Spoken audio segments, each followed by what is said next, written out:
Warmer from below, welcome to lovely Las Vegas for Coast to Coast with myself, Greg Peterson, now part of the Beast and Family Podcast. We've got an excellent podcast for you as we're going to be joined in a few minutes by Blake Lovell. He does such great work over at Southeastern 16, coupled with that Clutch Point Sports, the website and the app, and we're going to be chatting with him about what we've all seen this last week or so with Memphis, with them canning quite a few staffers. How unprecedented is it? How common is it? We're going to be talking about that, what this means for Memphis moving forward. We're also going to be diving in on the landscape of the American Conference, and something else I'm going to bring up with him since he is over there at Southeastern 16, what to expect out of these Year 2 and Year 3 coaches in the SEC, an SEC that I think is going to be intense. I think that it's going to be very, very fun to take a look at all these teams. You've got a lot of different styles out there, so we're going to be touching upon a lot of those Year 2, Year 3 coaches, the potential upside of some of these defense-oriented coaches, and so much more. So we're going to have a great time there. Here in segment number 1, we did get a little bit of news with regards to a school out there in the SWAC and the fact that they're bringing in some guys, so we're going to be discussing that. And I do encourage you guys, if there's something that you want to hear on this podcast, you've got one or two ways to be able to fire it in, and I'm going to answer all these questions because I do want to know what you want to hear on this podcast to lead up to the upcoming season. If you have a question, comment, segment idea, what have you for this podcast, you have one of two ways to be able to fire those in. First one is my Twitter/X timeline at @Unit_D1. Keep in mind, letters DM, they mean does not matter, so as per usual, please do send these into the timeline. The other way is find an Apple Podcast review. If you rate this podcast 5 stars, it is very much appreciated. From there, you're able to fire in whatever you'd like to hear on this podcast via that 5-star review, and we are getting shorter and shorter on college basketball news, so it is always a gift when you see @portal_updates actually post an update on what's all happening in the transfer portal. And you're going to notice this. If you're trying to handicap forward for the upcoming season, the teams that I always do last in terms of my projected order finish, my conference previews, those are always the power conference teams because they've got the most moving parts. But you'll also notice the SWAC was a conference I held off on quite a bit as well, because when it comes to the SWAC, it does feel like they try to keep things a little bit closer to the vest in terms of making sure that a lot of the transfers that they are bringing in don't get poached. Sometimes there's some eligibility concerns because you'll notice a team like the SWAC, they're looking to be able to build themselves up as much as humanly possible. They might take a guy with like some academic eligibility questions and things like that, and they don't want to announce a guy coming to the school until he's actually confirmed. I note that another thing that you're going to be finding as well is that these international recruits and the international transfers, these are the ones that are going to be coming out a little bit later as well, because with international college students in general, I'm not even talking about basketball players, but just students in general, there's more hoops for them to jump through than every other average student, so you're going to notice that some of these are going to be coming out a little bit late as well. We saw with Prairie View A&M, they did much of what we saw with Bethune-Cookman a few weeks ago. They waited to announce some of the guys that are coming in, and they made that known very much late Tuesday, perhaps even super duper late Monday as well, but they're going to be bringing in a pair of guys from the Division II level. Isaiah Foster. Foster was over at Division II Quincy College, where he logged about 12 points, 2.5 assists, 1.3 steals per game. Wasn't a dynamic three-point shooter, but should be able to help this team out. And then they're going to be adding something down low in Nemo Johnson. Nemo Johnson was over at St. Augustine, and a little bit of Seth G. Suffer at 6'6". Again, Prairie View has never really been a great three-point shooting team, and they're not going to get that from these two guys, but 10 points, 7 boards, 1.8 steals, and 1.7 blocks per game. And I think that the key stat there is the steals, because with Prairie View, year in and year out, this is a team that has a proven identity that under this coaching staff, they are going to look to generate turnovers. I believe that they have been in the top 45 in terms of turnovers forced on a per possession basis in 7 out of the last 8 seasons. And then they also bring in a gentleman that has a lot of experience at the Division I level, Chauncey Gibson. Gibson was last seen over at UT Arlington, was only able to get out there for 4 games, was averaging about 4.5 points per contest. Thought that there was a little bit of upside with him. He began his career over at Clemson and was a relatively highly touted guy. Not a guy that was like cracking the top 100 in terms of 247 Sports recruitment or anything like that, but for Chauncey Gibson, when he was coming out of high school, he was like the number 16 recruit in the state of Texas when it came to the recruiting class of 2022. I think that his overall ranking for that class was right around about 215, 220 or so. So this is a guy that at 6'6", has a little bit of potential. Feels like these are some good fits for Prairie View. Now, when I did my projector or finish in the SWAC, I had Prairie View at number 9, and this really doesn't move the needle too much for me because I still think that the Bethune-Cookman hole that they had a few weeks ago is a little bit better. You've got a lot of returning talent when it comes to these teams like at Alabama State. Grambling, Texas Southern is a team that I put at number 1, and I'm very impressed by them. They certainly should be above the teams like Florida A&M.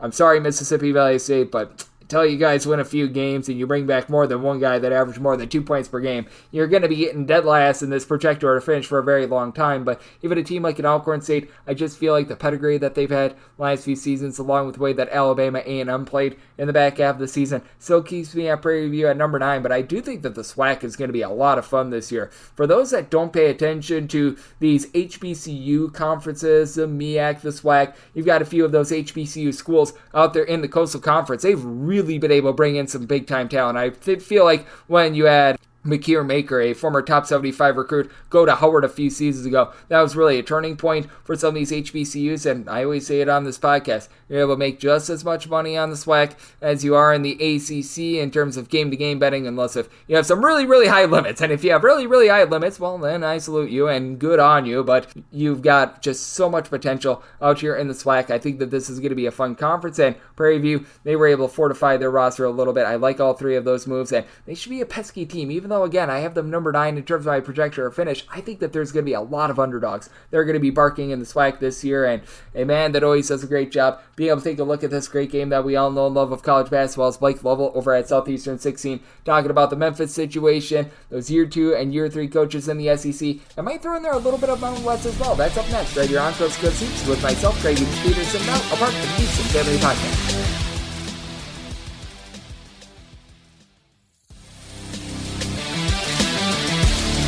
And we're back here in lovely Las Vegas for Coast to Coast Hoops with myself, Greg Peterson, now a part of the Beats and Family Podcast, and it's always great to be joined by this man. It's Blake Lovell. He does an absolutely tremendous job. Take a look at this great game of college basketball. He's over there at Southeastern 16 looking at all things SEC, but on top of that, he does great work over at Clutch Point Sports. He's able to take a look at a little bit of everything on the app, the website, whether that be college basketball. I know that he's out there in the SEC portion of the country, so he's certainly looking at a little college football as well. And if I'm not mistaken, he's doing some work over at Blue Ribbon Sports as well. You're able to follow him on Twitter/X at the Blake Lovell. Last name is spelled Lovell altogether. Blake, always a pleasure, my friend. Thank you. Yeah, thanks. It's always for having me, Greg. Thank you for joining me, Blake. And Blake, you are out there in the great state of Tennessee, which ironically enough was where my first job out of college was, out there in Nashville. And you know as well as I do, Nashville and Memphis might as well be in two different states. And right now the state of Memphis is not great. They canned 4 staffers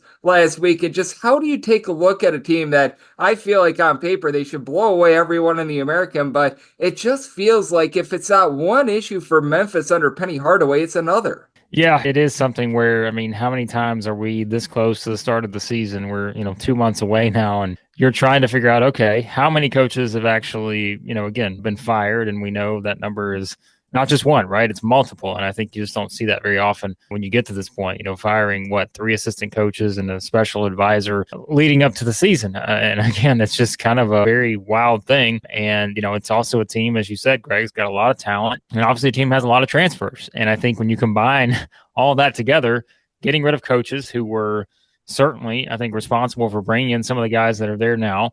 And yes, that they have a lot of good players. Like you mentioned, they should be just fine in terms of the conference. UAB will probably have something to say about that, as would probably USF. But I still look at this and think, how is this all going to mesh? Because I feel like every year we're always asking the same question. It is chemistry. It is asking those kind of things. Can they meet expectations? And I would say more often than not, we've looked up and felt a little bit disappointed in terms of how it's panned out. And maybe they haven't exactly hit that point that fans expect and have been waiting for in this era. So yeah, it's kind of a wild situation. And as always, seemingly with Memphis, we now just wait and see how it all plays out. Yep, it certainly is going to be interesting. And have you seen situations like this before? Because I know that there are times where you lose like one staff member in like August, September. Sometimes they take like a D3 job, which I know happened at a different school a few weeks ago, but I just can't remember a situation where we've seen a mass exodus like this that doesn't involve the head coach. Yeah, I agree with you. I mean, it is not something, especially like in this time period. Like, again, it's rare that we see it right after the season anywhere, unless you're just talking about a full coaching change. But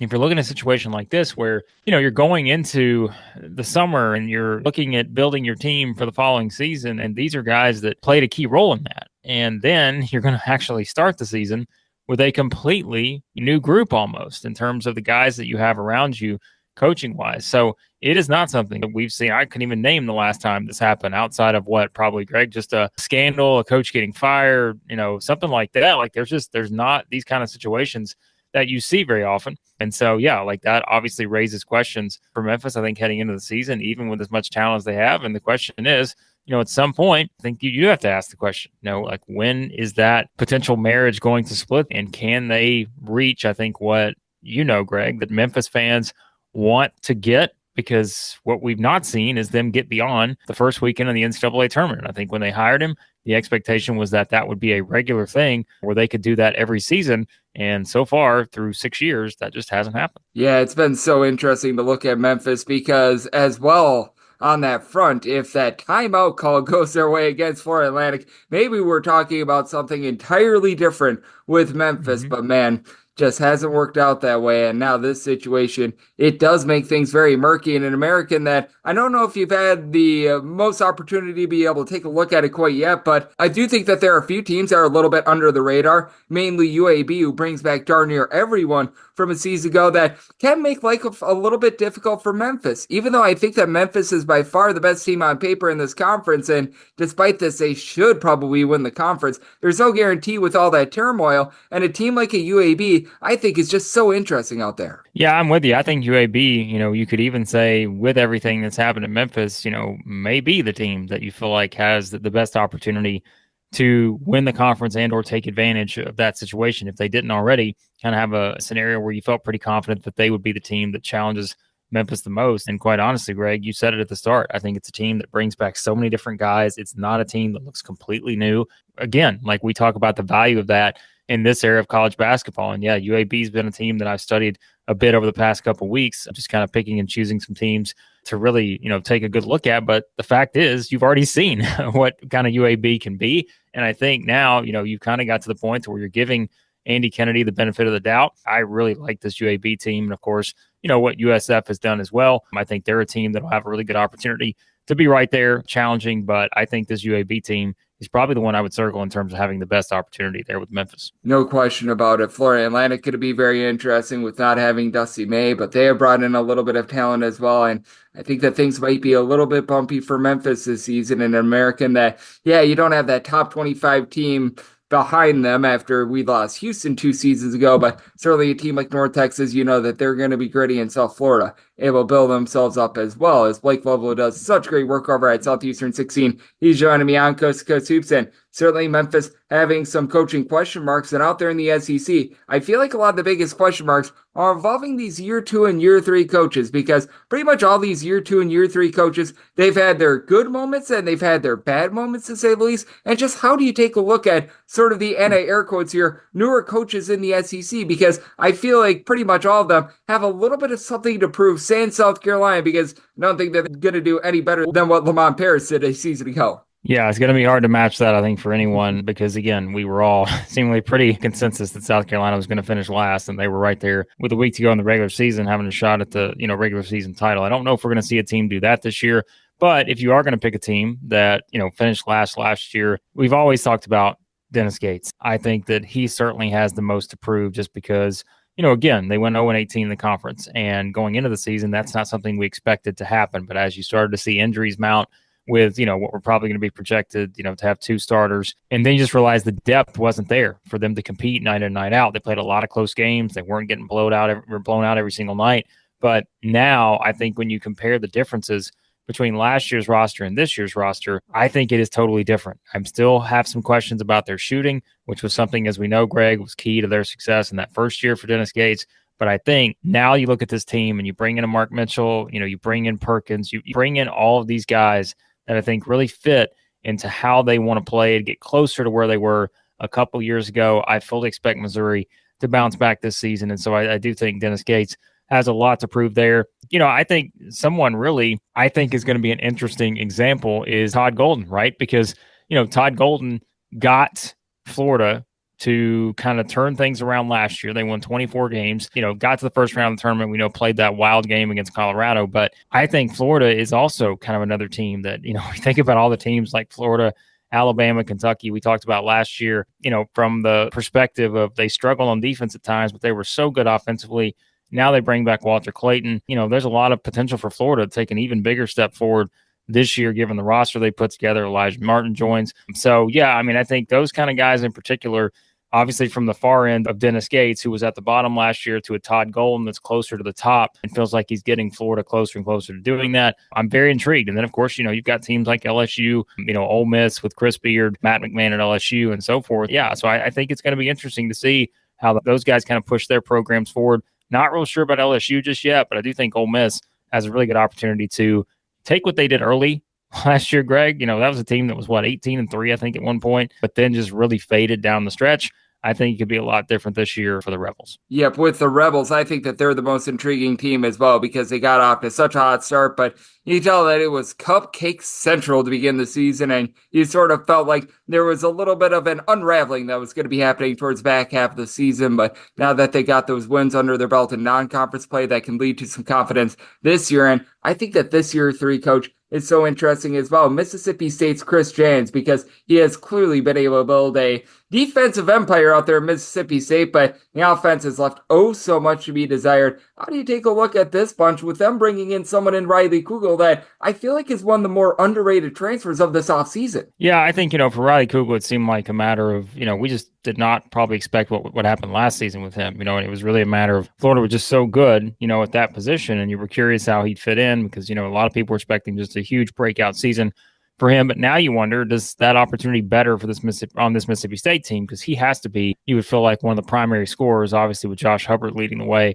as what will likely be their top scorer. But yeah, this is a team too that brings in a lot of transfers. I think, one of the things we felt pretty confident about Mississippi State over the past several years, and it was because Tolu Smith was there, was the front court. We kind of knew how that was going to play out. Now I think you got a few more questions there. You got Cam Matthews back, but I think the guard play looks a little bit more certain versus, maybe the front court. So it's going to be a little bit of an interesting dynamic for Mississippi State, who we know, Greg, always kind of been built on seemingly defense and just kind of a physical style of play. And that's what I'm most curious about, to see, how Riley Kugel adds an offensive element to them. A couple of years ago, right? We're talking about them being the worst three-point shooting team in the country. Last year, they were a little bit better, but still were not great there, 32%. Hopefully, he can kind of help them in that area. If he does, combine that with Josh Hubbard, being able to do the same thing. I think, yeah, there's a good opportunity to see Mississippi State keep taking a step forward, even if it maybe looks a little bit different than it has with Tolu Smith out there. Yeah, with Tolu Smith out, that is going to cause things to look a little bit different for Mississippi State. But as we know, they have dealt with his injuries for a great number of games the last few years as well. So being able to bring back Josh Hubbard, having just that experience in general of not having him out there on the floor, I think is going to be able to help them out moving forward as well. And I know you've been very bullish on this team as well as I have, as we do a Blake Lovell of Southeastern 14 joining me on Coast to Coast Soups. And I want to go a little bit more in on Georgia, just because with Georgia, when you look at this team on paper, it's not a team that's going to wow you. They're going to be bringing in someone like a Dakota LaFew, which it feels like this team has had a monopoly on bringing in guys from the Metro Atlantic, the old MAC with 2 A's. But I look at Georgia and what they were able to do in the back half of the season last year, being able to make that NIT run. And I feel like Mike White got a bad rap when he was over at Florida. And here in year number 3 at Georgia, if he can make something out of this roster, I think that that'll really speak to what sort of a coach he truly is. Yeah, I think, this Georgia team, depending on who you ask, has been kind of a popular pick to be the sleeper team in the league this year. I think, as always, when we do preseason rankings, you're kind of banking on what you know and teams that have proven it a little bit more. But I think Georgia kind of has some of those elements, especially with Tyron Lawrence joining from Vanderbilt. I think it was more a situational thing than it was a skill thing for Tyron Lawrence there. I mean, you always felt like he was one of the best players on the floor. And now I think when you pair him, up with the Silas Demery, who I'm very excited to see how he continues to develop. I think there's a lot of excitement surrounding that. And yeah, I mean, I think this is probably, based on what we've seen so far, this feels like, a roster that Mike White maybe finally has, kind of something there where he feels like he kind of has a group that fits the way he wants to play the most in his third season, back-to-back 6-win seasons in the SEC. But I do think this group has the highest upside of this group so far that he's had. So, yeah, really looking forward to seeing what Georgia can do there. And again, I think it always comes down to depth and how you kind of manage that throughout the season. But they've got some very good young talent on that roster. And, I think that's the question too, Greg, is that there's a lot of good young talent on this Georgia roster while you have a lot of other teams that feel very old. But, yeah, I'm curious to see how these guys continue to develop there. Yep, I'm right there with you. I think that this Georgia team is one of the more interesting out there in the SEC. I could see a scenario where things maybe go a little bit wrong, but I really like what Mike White has been able to do in his first 2 seasons at Georgia and really feel like he's showing what he's made of as a coach. As Blake Lovell, who does such great work over at Southeastern 16, is joining me on Coast to Coast Hoops. I think I called it Southeastern 14 once. That's old habit that is reigning through right there, but what is old habit for myself as well is asking you this question because you do such a great job covering all things college basketball. As you've been getting prepared for the upcoming season, as you've been doing some of your research, has there been a team or two that has emerged over the last few weeks that is really catching your eye? Whether it's a team that you feel like coming into the year, people are maybe just a little bit too bullish on, giving them a little bit too much respect, or is there a team that's a little bit under the radar that you think should be getting talked about a little bit more? Well, Greg, I'll go back to the Mountain West because I feel like we always talk about that conference at some point or another, and especially after, last year to get a record 6 teams in the tournament. I think when you see some of the coaching changes, right, to me, that was very interesting. Some of our guys, I feel like we've talked about a lot over the years, whether it's a Jared Calhoun stepping in at Utah State for Danny Sprinkle, whether it's a Sundance Wicks, who we were very high on, coming into Green Bay. Now he's there at Wyoming. I don't think they're going to necessarily be able to rise up to the top this year or anything. There's just too many good teams ahead of them. But I think it becomes a lot more fascinating when you look at things like that. And I think Utah State is a great example because we kind of looked at Jared Calhoun at Youngstown State, knowing, kind of a Bob Huggins disciple there, knowing how he wanted to play. And I think now it's very intriguing to see how he kind of puts that style in place at Utah State, who I think still has a chance to, be right there near the top of the Mountain West coming into the season. Certainly, I think you look at the core teams at the top, whether that's a Boise State, Nevada, teams like that. I'm very intrigued because I think you've got some coaching changes as always, but I'm very curious, especially teams like that are bringing in new coaches in that conference and really seeing, what can they accomplish. Of course, Fresno State's another one. Just really for me, looking at the Mountain West and trying to figure out, okay, can they keep this momentum going? And really, a lot of that could depend on, again, I think Jared Calhoun has the best shot to do it at Utah State. It may be harder, for Wahlberg and certainly Sundance Wicks, I think, to get their teams to the tournament in year one there. But I think you start to look at that and see how maybe that does make this conference even tougher when you look at just kind of how things are shaping up from top to bottom. And I'm so glad that you mentioned Fresno State because obviously the most, shall we say, interesting hire of the offseason was Doug Gottlieb over at UW Green Bay because I didn't expect a radio show host to be getting a gig at a college basketball school. But was Vance Wahlberg perhaps number 2 in terms of most surprising hires because this is someone that was like coaching high school basketball. He has been around the block as an assistant all over the place, but this is not a young guy. He really didn't use the transfer portal, and I just wonder what the vision is for Fresno State with that hire. Yeah, I mean, you're starting to see, again, I think teams that are really trying to go outside the box sometimes to try to reinvigorate the program. And it does feel like this is one where, you kind of look at his background with the dribble drive and those things. And like, you really try to figure out exactly what is we always say this, Greg, it's like, what's going to set you apart? I feel like, and that's what we've always tried to see when teams make certain hires. And I feel like to this point, when you look at kind of where that program's been at, yeah, they had couple good years with Justin Hudson, probably 2019. And of course, several years ago, I think they won 23 games or whatever. But, it's still not a bad program because we remember, too, I mean, it wasn't that long ago that Rodney Terry was there. Now he's at Texas. I think it's just trying to sort of, like you said, find that vision that works. And now I think it's really trying to find that within a conference that is stronger than ever. And I think that's the challenge. So it is going to be interesting. I would probably expect you've probably maybe already done your rankings for the year, Greg, but that's probably a team you're going to have at the bottom or very near the bottom, I would think, going into the season. But, even if they are the worst team, there's at least some intrigue there to see, how they try to navigate a conference like this and see what Vance Wahlberg can do. Yep, it is going to be so interesting to take a look at that team out in the Mountain West that you're not going to have that top flight, like top 10, top 15 team or anything like that. But I do think that there's a lot of rock solid schools, and we shall see how it goes for Fresno State. But one man that we know it's going to go well for is Blake. Blake, you do such amazing work taking a look at this wonderful game that we all know and love of college basketball. You do a great job on the SEC front of things, but you really do a great job on so many different fronts. So let the good people at home know what's all on tap for you and how people can follow along on social media and other platforms. Yeah, I always appreciate it, Greg. Yeah, you can check out all the SEC stuff I do, Southeastern 16 on YouTube there, and then, all the college basketball stuff and everything else on Twitter/X at the Blake Lovell. Blake does an excellent job taking a look at this wonderful game of college basketball, and every single time he joins me, lends such great insights, much like he did today. So big thanks to Blake for joining me on Cuss Cuss Hoops, now part of the VSiN Family Podcast. And if you do like hearing from this fine podcast, Cuss Cuss Hoops, you're able to subscribe wherever you get your podcasts, Apple Podcasts, Google Play, Spotify, Stitcher, and TuneIn. If you have a question, comment, segment idea, what have you for this podcast, you have one of two ways we offer those in. First one is my Twitter/X timeline at Gina_D1. Keep in mind, Larry CM, name does not matter, so as per usual, please do send these into the timeline. Other ways, find an Apple Podcast review. If you rate this podcast 5 stars, it is very much appreciated. From there, you're able to fire in whatever you'd like to hear on this podcast via that 5-star review. And I'm with you guys every single day on this podcast, regular season, off season, and conference previews. They're continuing. We've got 7 in total. I am planning on doing the Atlantic 10 within the next, we shall say, about 48 to 72 hours. Might actually be up as soon as tomorrow. So be on the lookout for that, and be on the lookout for a podcast every single day as we look to make this the most successful and profitable college basketball season ever. So appreciate you tuning in today, and I'll be back with you once again tomorrow. Thank you.